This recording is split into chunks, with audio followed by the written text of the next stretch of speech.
বলছে গোস্ত শুয়োরের, আপনি কি খাবেন? জি জি, খাবেন না তো খাবে না।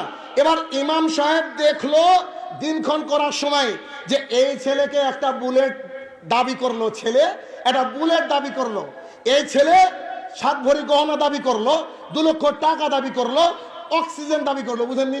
জি, দাবি করলো। তো এই দাবি করার নাম বাংলা ভাষায় যৌতুক। যৌতুক হারাম, হালাল নাকি ওয়াজিব? হারাম। শুয়োরের গোস্ত যেমন হারাম, যৌতুক তেমন হারাম।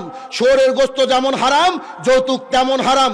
শুয়োরের গোস্ত যেমন হারাম, যৌতুক তেমন হারাম। তাহলে আরে আম পাবলিক, আপনি দিনাজপুর থেকে এসেছেন, খিদে লেগেছে, শুয়োরের মাংস শুনে আপনি এখান থেকে চলে গেলেন। আপনার ইমাম সাহেব যে কোরআন সুন্নাহ মাননেওয়ালা বলে নিজেকে দাবি করে, ও এই হারাম শুয়োরের গোস্ত খায় কি করে? এই নীতিকে ত্যাগ করতে হবে, নইলে আমাদেরকে আল্লাহ সুবহানাহু ওয়া তাআলা সুসন্তান প্রদান করবেন বলে আমার মনে হয় না, আমার মনে হয় না। 4 নম্বর জাহালাত, 4 নম্বর জাহালাত। আয়েশা রাদিয়াল্লাহু তাআলা বলেন, আমি তখন দোলনায় খেলছিলাম, এমন অবস্থায় আমাকে একজন নারী গিয়ে বলছেন, চলো তোমাকে সাজিয়ে দিই। তো কেন? যে আজকে তোমার বাসর রাত, রাসূল সাল্লাল্লাহু আলাইহি ওয়াসাল্লামের সঙ্গে তোমার বাসর রাত। মানে এই হাদিস থেকে বুঝতে পারলাম যে একটা মহিলা সাজবে বাসর রাতের জন্য। কেন? তার বরের জন্য। কেন? তার বরের জন্য। তো যে বিয়ে বাড়িতে গেলেন, ওখানে দেখলেন যে 100 মহিলা সেজে আছে, সবারই কি বাসর রাত নাকি? সবারই কি বাসর রাত নাকি? ও সাজে কি করে? ও সাজে কি করে? ও সাজতে পারে না কেন? এই জন্য শুরুতে আমি ওই কথা বলেছি যে আব্দুল্লাহ ইবনে মাসউদ রাদিয়াল্লাহু তাআলা আনহু বলেন, রাসূল সাল্লাল্লাহু আলাইহি ওয়াসাল্লাম বলেছেন, ইয়া মাশশারা শাবাব মান ইসতাতা বিনকুমুল বাস ফালিয়াতাজাওয়াজ। এই যুবকের দল শোনো, ক্ষমতা থাকলে বিয়ে করো। ক্ষমতা মানে শীতের রাত্রি বলে বোর গলা ধরে শোয়া নয়। ক্ষমতা মানে আপনি আপনার স্ত্রীকে কন্ট্রোল করবেন, এর নাম ক্ষমতা। রাস্তা দিয়ে যদি কোনো ডিএসপি, ডিএমপি বা পৃথিবীর কোনো বড় কোনো মানের মানুষের স্ত্রী যায়, তার বুক পেট খোলা থাকে, বুঝতে হবে ও কাপুরুষ। জি, বুঝতে হবে কাপুরুষ। কেন? রাসূল সাল্লাল্লাহু আলাইহি ওয়াসাল্লাম বলেছে, ক্ষমতা থাকলে কি করো? বিবাহ করো। ক্ষমতা যার নাই সে কি করবে? রোজা করবে। কারণ you have to control your sex. তুমি তোমার নিজেকে কন্ট্রোল করতে হবে। এই জন্য কি করবে? রোজা করবে। রোজা ছাড়া যদি ওই লোক আবার বিবাহ করে, তাহলে এই ব্যক্তি হচ্ছে অকম্মা। বুঝেননি? তার মানে এ বিবাহ করলো কেন? এ বিবাহ করলো কেন? তারপরে বিয়ের প্যান্ডেলের মধ্যে যে বিয়ের আয়োজন করা হয়, যে প্যান্ডেলের আয়োজন করা হয়, প্যান্ডেলটা এরকম ধরেন খোলা থাকে, চারিদিক ঘেরা আর টোটালটা খোলা। ওখানে খাচ্ছে নারী আর পুরুষ একাকার। কি বাংলাদেশে কি হয়? নারী আর পুরুষ একাকার। এই প্যান্ডেলটা করতে যা খরচ নিয়েছে, মাঝ দিয়ে যদি একটা পার্টিশন দেওয়া হয়, খরচ সেম পড়বে না? জি, সেম পড়বে। তো এরকম একটা পার্টিশন দিয়ে যদি এখানে লেখা হয় যেটা মহিলা আর এটা পুরুষ, অসুবিধা ছিল? মহিলারা মহিলাদের পরিবেশন করবে, পুরুষরা পুরুষদের পরিবেশন করবে, মানে সোসাইটিটা, সমাজটা হবে সুন্দর, ঠিক না? কিন্তু আমাদের ঘটনা হচ্ছে উল্টো। আপনার বউ সারা জীবন বুরকা পরে, আপনার বউর মুখ কেউ দেখে না। এবার বিবাহ খাওয়া দাওয়াত খেতে এসে আপনার স্ত্রীকে সবাই দেখছে। জি, এটা হচ্ছে জাহালাত, এটা হচ্ছে মূর্খতা। এই নীতিকে ত্যাগ করতে হবে। আর এই সব নীতির আড়ালে রয়েছে সেই হুজুর। কারণ হুজুর যদি বলতো যে আমি ওই সব বিবাহতে যাব না যে বিবাহে গান বাজে। আমি বারবার একটা কথা বলে থাকি, এদেশের মাটিতে 95 নয় 99% মানুষ সালাত ধরবে। বিশ্বাস করুন, আল্লাহর কসম করে বলছি ধরবে। তবে ইমাম সাহেবকে বুকের পাটা নিয়ে আগামীকালকে জুমার খুতবায় এই কথা বলতে হবে, জি, এক যার বাড়ির লোক সবাই সালাত আদায় করবে না, ওই ব্যক্তির বাড়িতে যদি কারুর বিয়ে লাগে, তো আমি শাহিনুর রহমান, আমি অমক ইমাম সাহেব তার বাড়িতে বিয়ে পড়াতে যাব না। 2, যার বাড়ির লোক পূর্ণাঙ্গ সালাত আদায় করবে না, সে যদি মারা যায় তাহলে তাকে কুকুরের মতো পুঁতে রাখবো। কেন? কারণ উপরে থাকলে গন্ধ বেরাবে, তাই ওর জানাজা হবে না। ইমামরা চাইলে, আলেমরা চাইলে সমাজে নামাজি বাড়তে পারে। এই আলেমরা আজকে বেনামাজি তৈরি করেছে। তারা বলছে জি জুমার দিনে আসলো নাকি মুসলমান থাকে। জি, ঘোড়ার ডিম বুঝলেন নাকি? রাসূল সাল্লাল্লাহু আলাইহি ওয়াসাল্লাম বলছেন, মান তারাকা সালাতান মুতাম্মিদান ফাকাদ কাফারা। যে ব্যক্তি ইচ্ছে করে এক ওয়াক্ত সালাত ছেড়ে দেয়, ওই ব্যক্তি কাফের। আপনি গেলেন কোথায়? জি, আপনি গেলেন কোথায়? তাহলে এর পরের পয়েন্ট, এই যে বিবাহ হচ্ছে, বিবাহের সময় গান বাজছে, আর ইমাম সাহেব পাশে বিয়ে পড়াচ্ছে। জি, গান তো হালাল, জি না? জি হালাল। সূরা লুকমান আয়াত নম্বর 6 আল্লাহ সুবহানাহু ওয়া তাআলা বলেছে গান হারাম। জি, গান হারাম। আপনি দলিল খুঁজে পাবেন না। কেন? আপনি দলিল নেওয়ার চেষ্টা করেন না। আপনি তো ওই এদেশের কত ভাইরাল টপিক নিয়ে পড়ে আছেন। বাংলাদেশের মানুষ ওই কাকে যে ঠিক বলে বোঝা যায় না, কঠিন মুশকিল। বলছে হুজুর দরজা দিয়ে পান খায়, বলছে সুবহানাল্লাহ। তারা ভাই নাউজুবিল্লাহ কোথায়? জি, কথা শুনে পরিবর্তন হতে হবে, আপনার কলিজা ছিঁড়ে যাবে।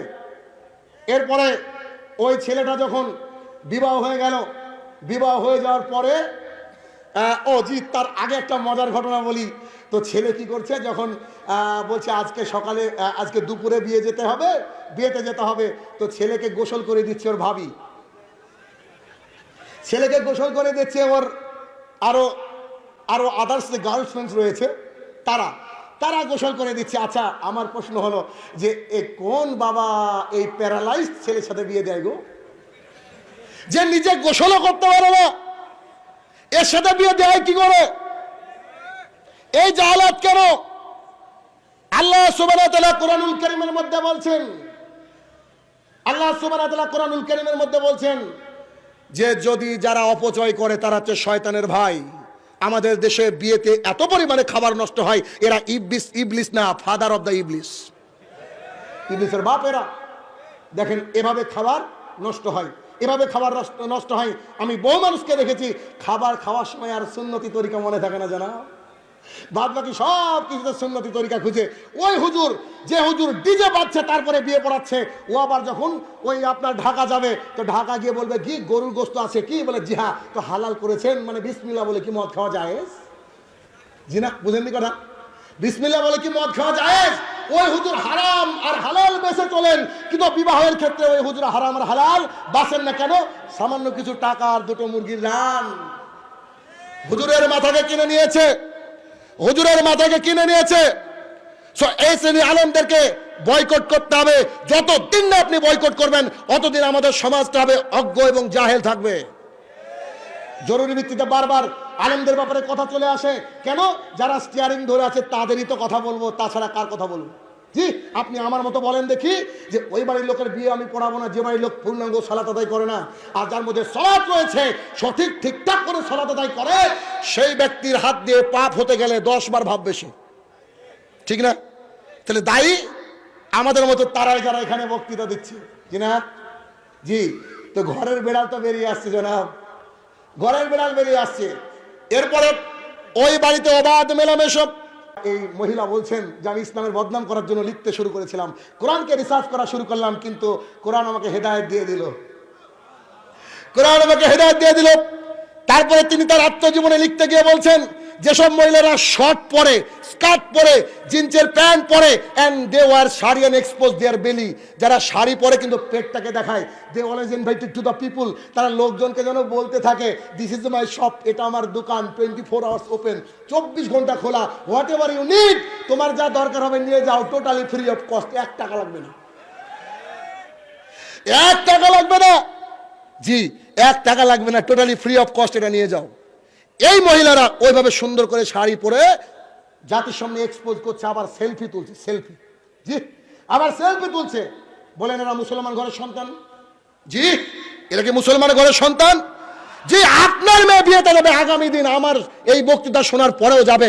আপনি কাপড়ুই বসে আছেন, আপনি আমার কথাটাকে একটু মনে রাখার চেষ্টা করবেন। জরুরি ভিত্তিতে আপনাকে সমাজ পরিবর্তন হতে হবে, কারণ আপনি এভাবে বিয়ে করেছেন, আপনি আগামী দিনে বিয়ের জন্য রেডি হচ্ছেন। আপনাকে বলতে হবে যে বাড়িতে ডিজে বাজে আমি সে বাড়িতে বিয়ের দাওয়াত খেতে যাব না, এই কথা আপনাকে বলতে হবে। এরপরে আসেন অলিমার দাওয়াত। জি, অলিমার দাওয়াত খাওয়া আপনার আমার জন্য জরুরি। আপনি যদি নফল সিয়াম পালন করেন, আপনাকে যদি কেউ অলিমার দাওয়াত দিয়ে দেয়, তাহলে আপনার জন্য যাওয়া জরুরি। কিন্তু দুঃখের বিষয়, আমাদের দেশে যখন অলিমার দাওয়াত আমাদেরকে দেওয়া হয়, 2 শ্রেণীকে বিভক্ত করা হয়। যারা গরিব মানুষ, যারা গরিবাত্ম, তাদেরকে দাওয়াত দেওয়া হয় না। যাদের মাথায় তেল আছে তাদেরকে দাওয়াত দেওয়া হয়। এই তাদেরকে দাওয়াত দেওয়ার ব্যাপারে রাসূল সাল্লাল্লাহু আলাইহি ওয়াসাল্লাম বলেছেন, যারা এভাবে দাওয়াত দেয়, এই বিয়ের গোশত খাওয়া, এই বিয়ের মাংস খাওয়া, এই বিয়ের খাবার খাওয়া হারাম।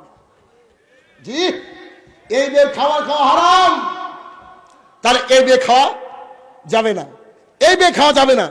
কারণ এই যে কথাটা মুহাম্মদ সাল্লাল্লাহু আলাইহি ওয়াসাল্লাম মুখ দিয়ে বের করে দিলেন, আমরা এটাকে কিছুই তোয়াক্কা করলাম না, কিছু মনেই করলাম না যে না মুহাম্মদ সাল্লাল্লাহু আলাইহি ওয়াসাল্লাম বলেছেন। জি না, কথা প্রত্যেকটা আপনাকে আমল করতে হবে।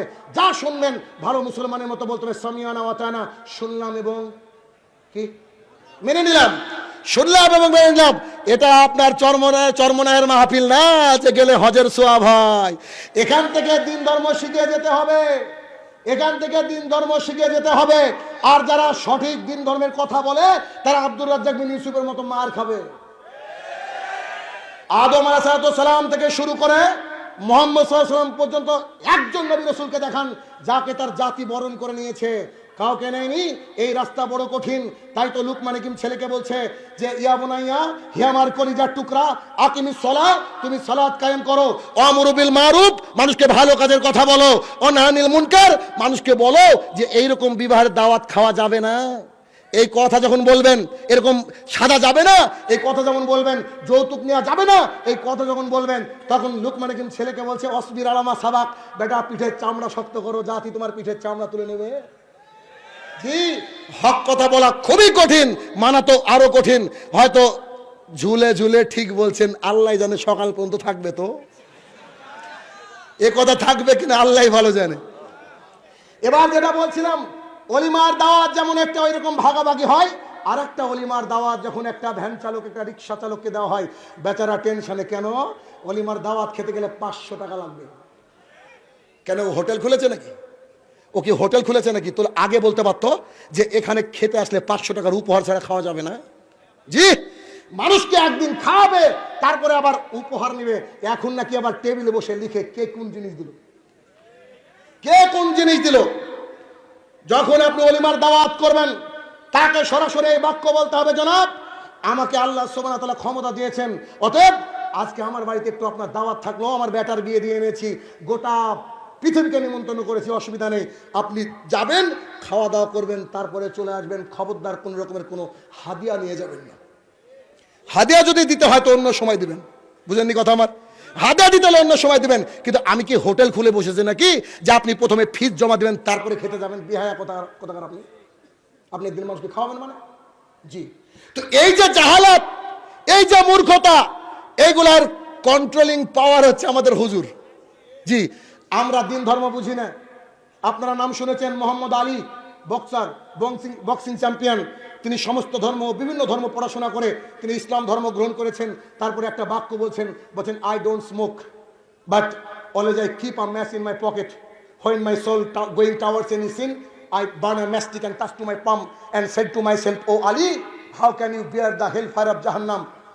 মিস্টার আলী বলছেন, আমি বিড়ি সিগারেট খাই না, কিন্তু আমার পকেটের মধ্যে একটা ম্যাচ দেশলাই রাখি। যখন আমার আত্মাটা পাপের দিকে ধাবিত হয়, আমি ম্যাচটাকে জ্বালিয়ে দিই, একটা কাঠি জ্বালিয়ে দিই, আমার হাতের তালুতে টাচ করে বলি, ও আলী তুই একটা কাঠির উত্তাপ সহ্য করতে পারছিস না, তুই জাহান্নামের আগুনকে কি করে সহ্য করবি? একজন নব মুসলমান যদি এই কথা বলতে পারে, আপনি আমি কেন বলতে পারবো না? আপনি নাকি আহলে